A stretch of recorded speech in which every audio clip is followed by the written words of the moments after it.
મૂળ નર્મદા જિલ્લાના ડેડિયાપાડાના અને હાલ અંકલેશ્વરના સંજાલી ખાતે રહેતા 30 વર્ષીય આકાશ વસાવા પાનોલી ઔદ્યોગિક વસાહતમાં આવેલ જેબી કેમિકલ્સ એન્ડ ફાર્માસ્યુટિકલ્સ કંપનીમાં ફરજ બજાવે છે. એક કર્મચારી કંપનીના પ્રોડક્શન ડિપાર્ટમેન્ટમાં કામ કરતો હતો. તે દરમિયાન અચાનક બેભાન થઈ ગયો હતો. આથી તેને તાત્કાલિક સારવાર અર્થે અંકલેશ્વરની જયાબેન મોદી હોસ્પિટલ ખસેડવામાં આવ્યો હતો. જોકે સારવાર મળે તે પૂર્વે જ કર્મચારીનું મોત નીપજ્યું હતું. આ બનાવની જાણ થતાની સાથે જ પાનોલી પોલીસનો કાફલો ઘટના સ્થળે પહોંચ્યો હતો. કામદારનું મોત ગેસ ગળતરના કારણે નીપજ્યું હોવાના આક્ષેપો કરવામાં આવ્યા છે.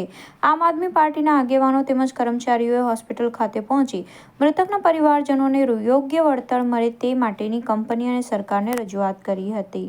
નીતિન વસાવા, આમ આદમી પાર્ટી અંકલેશ્વર તાલુકા પ્રમુખ. આજે સવારે જેબી ફાર્મા કંપનીમાં આકાશ વસાવા નામના યુવાનનું આજે કામદારનું કંપનીમાં અવસાન થયેલું છે. સારવાર અર્થે બીજા ઓપિનિયન માટે અહીંયા જયાબેન મોદીએ સારવાર માટે લાવેલા હતા.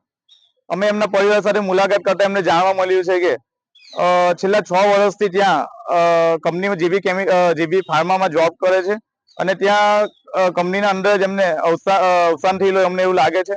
અમારી માંગ છે કે પરિવારના એમના પત્ની અને એમના નાના નાના બાળકો છે, તો કંપની પાસે એ રીતે વળતર આપવામાં આવે કે ન્યાયિક તપાસ થાય અને વધુમાં વધુ વળતર મળે એ અમારી માંગ છે.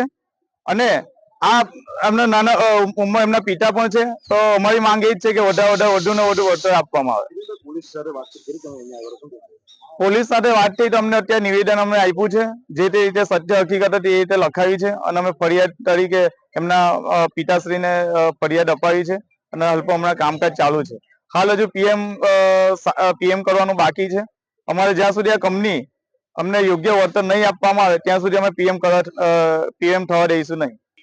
ઘટના મારો છોકરો 7-8 વર્ષથી અહીંયા કંપનીમાં પાનોલી કંપનીમાં નોકરી કરતા હતા.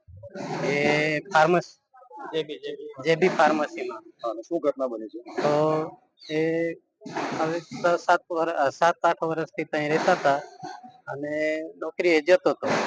તો પછી અચાનક અમને આજે ખબર આવી કે ત્યાં નોકરી પર ગયા છે અને ત્યાંથી કઈ સ્પાઈડ જેવું થઈ ગયું છે. તમે મારે પર એમની વહુનો ફોન આવ્યો, આકાશભાઈની વહુનો ફોન આવ્યો. જ્યારે તમે અહીંયા હોસ્પિટલ આવ્યા તમને શું જાણવા મળ્યું? તો અહીંયા જાણવા મળ્યું કે સ્પાઈડ થઈ ગયા છે.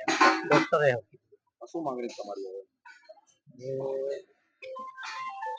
માંગણી તો સાહેબ હવે શું કરીએ, અમને બી ગભરાયેલા છે એટલે અમને બી ખબર નહીં.